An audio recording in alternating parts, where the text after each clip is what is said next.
عاملين ايه؟ يا رب تكونوا بخير. هنعمل النهاردة طاسة خطيرة فيها كبدة وكلاوي وسجق، طعمها بجد يجنن، بتتبيلة مميزة جدا. هنعمل طشة بلدي تحفة هتدي طعم اسكندراني خطير.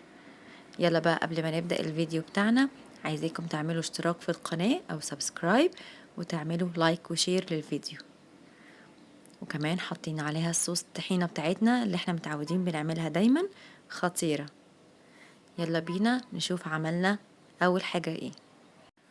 هنحضر التتبيلة اللي هي الطشة. عندنا 5 فصوص من الثوم، وعندنا فلفل اخضر، حطيت 1 فلفل اخضر بارد وواحد فلفل حار قرن شطة. وكمان عندنا بقى معلقة صغيرة مليانة من كل حاجة هقول عليها دلوقت، من الملح والبابريكا. وكمان عندنا كمون،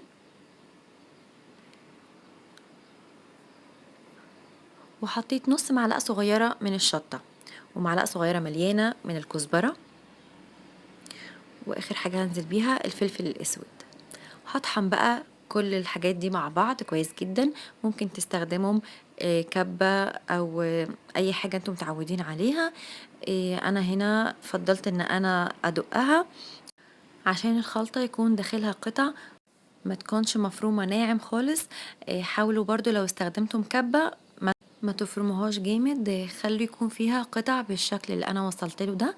وبرضو السبايسي اللي انا حطاه ده اختياري، لو مش حابين تحطوه براحتكم، بس هو بيدي تيست حلو جدا للاكل. اخر بقى كده هحطها معلقتين زيت كده، معلقتين صغيرين يعني يعادلوا معلقة كبيرة زيت للدمج بس، وهيدي كده طراوة كده في التتبيلة بتاعتنا. مش قادرة اوصف لكم بقى ميكس التتبيلة دي، عاملة ريحة قلبان يعني حلوة جدا. عندنا هنا بقى الكبدة مش بتتغسل، انا بنشفها بس بمناديل مطبخ.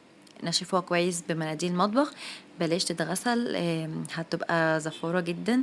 فهي ما بتتغسلش، يعني الناس اللي بتقرا فهي يا جماعة والله مش بتتغسل. لو اتغسلت هتبقى زفارة زيادة عن اللزوم اكتر، يعني كده احسن بكتير. هنقطعها بقى شرايح كده بالشكل ده رفيعة جدا، حتى لو كانت عريضة، بس المهم ان الشريحة ما تبقاش سميكة. هنقطعها بقى بالشكل ده. انا بفضل ان انا اقطعها بنفسي عشان اقطعها بالطريقة اللي انا حباها. هكمل بقى تقطيع، هقسمها بالشكل ده عشان ما تكونش طويلة زيادة عن اللزوم. وهكمل بقى تقطيع. حاولوا تكون السكينة مساعداكم تكون حامية عشان تلاقوا التقطيع سهل. وكمان نسيت اقول لكم انا شلتها شوية في الفريزر قبل ما اقطعها عشان تبقى متماسكة. كل ما شلتوها اكتر في الفريزر هتكون سهلة معاكم في التقطيع. انا كنت مستعجلة فعشان كده ما سبتهاش كتير في الفريزر وطلعتها قطعتها. بس يفضل ان انتم تسيبوها شوية، يعني تبقى متجمدة بس مش متجمدة قوي، وسط يعني، عشان تعرفوا تقطعوها كويس وتبقوا متحكمين فيها وتطلع معاكم الشرايح زي ما انتوا عايزين. هنا بقى انا كنت بشيل القشرة اللي فوق الكبدة، بيكون فيه زي طبقة كده خفيفة، هتتشال معاكم بمنتهى السهولة زي ما وريتكم كده. هقطع بقى كل الكمية وهاخد اللي هستخدمه، والباقي عادي بيتشال في الفريزر وهو متقطع ويطلع على التتبيلة، هيبقى سهل جدا معاكم بعد كده. هقطع بقى كمان الكلاوي بنفس الطريقة اللي قطعت بيها الكبدة، هقطعها شرايح كده رفيعة طولية بالشكل ده، يعني ما بتبقاش رفيعة قوي زي الكبدة عشان الكلاوي ما تنشفش معانا، بتبقى سميكة اكتر من الكبدة شوية. خلاص كده قطعناها. عندي بقى كده كمان كام صباع سجق هحطه معاهم. هنعمل بقى ميكس رهيب. خلاص كده جهزنا كل حاجة، والتتبيلة كمان بتاعتنا جاهزة. هدي مسحة خفيفة كمان كده بمناديل المطبخ للكبدة، مسحة سريعة كده. وهنزل بقى بالخليط الباقي. هاخد بقى من نص او 3/4 التتبيلة اللي احنا عملناها على حسب الكمية اللي انتوا مستخدمينها. انا هنا خدت زي اكتر من النص بشوية، وهقلبها كده. خلاص قلبتها كويس كده مع الكبدة والكلاوي بتاعتنا.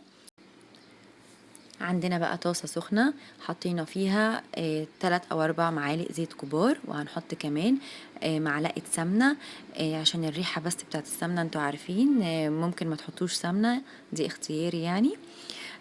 وهنحط بقية التتبيلة اللي هي الطشة اللي احنا عاملينها، هحطها كده دقيقة على النار، هنشم بقى الريحة الخطيرة بتاعة الطشة اللي احنا عاملينها. وبعد كده هنزل بالكبدة بقى والكلاوي والسجق اللي عندنا، هنزل بيهم هوزعهم كده في الطاسة، مش هقلبهم خالص دلوقت غير بعد ما الاقي ان هو اخد لون من الجنب، فبلاش نقلب كتير. والكبدة والكلاوي من الاكلات السريعة اللي مش بتاخد وقت، فهتلاقوا الموضوع سهل خالص. هنبدأ بقى نقلب فيها كده على الجنب التاني، النار بتاعتنا طبعا متوسطة، مش قادرة اوصف لكم الريحة خطيرة. هنا بقى كان خلاص دخلت على السوا، وبتنزل كمان صوص بتاعها.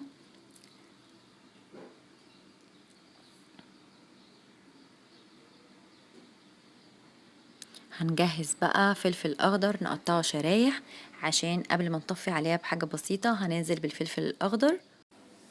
هديله بقى كده تقليبتين سريعا، وبعد كده هنزل بمعلقة كبيرة من الخل، هسيبهم على النار كده لمدة دقيقتين. هحط الغطا، وبعد دقيقتين بقى عندنا احلى كبدة وكلاوي بجد خطيرة. قبل بقى ما نطفي النار بثانية هنحط بقى عصير الليمون، نص ليمونة، الريحة بقى والطعم بجد تحفة. ما اخدتش مننا اي وقت خالص، وسهلة جدا ولذيذة قوي. يلا بقى بينا نعمل الطحينة.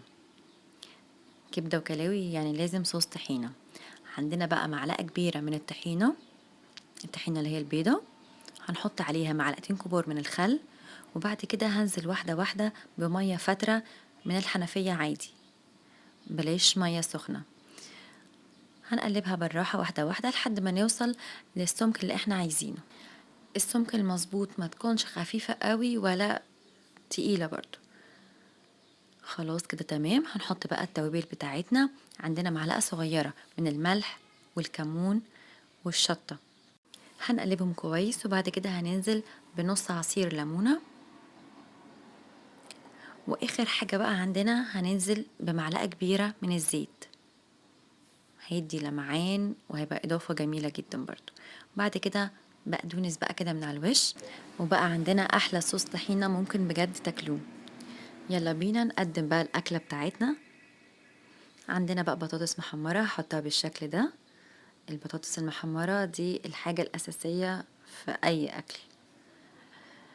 هنزل بقى بالكبدة بقى والكلاوي بتاعتنا والسجق، شايفين بجد يعني تحفة، طعمها وريحتها كانت بجد خطيرة. ويا سلام بقى في ساندوتش بقى كده هعمله معاكم. هحط بقى صوص طحينة كده على الوش، شايفين المنظر خطير.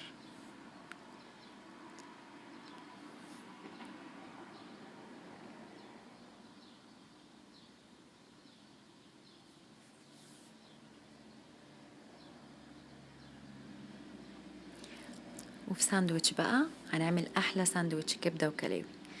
متنسوش بقى تعملوا سبسكرايب ولايك. يلا باي باي.